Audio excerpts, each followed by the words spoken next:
اليوم وفد بيرو اللي جا من البرلمان، وانتم راكم عارفين البيرو درنا معاه تؤمه نهارنا ذا، وها هي مولي السيده برلمانيه راه طلبت عني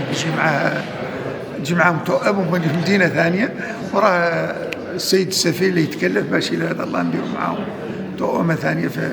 وبالنسبه لنا هذه مدينه مهمه جدا، بيرو مهمه جدا في امريكا اللاتينيه، واللي جاوا اليوم طالعوا على المشاريع اللي في جهة العيون، واطلعوا على كل هالمشاريع اللي وقعت قدام جلالة الملك. طبعا المشاريع كثيرة، كاينة المشاريع الكبيرة واللي هي اعطت زخم من مدينة العيون، هي اللي وقعت قدام جلالة الملك محمد سادس الله يسره في 2016، واللي هي الحمد لله اليوم راه 95% كملت المشاريع اللي وقعت قدام جلالة الملك.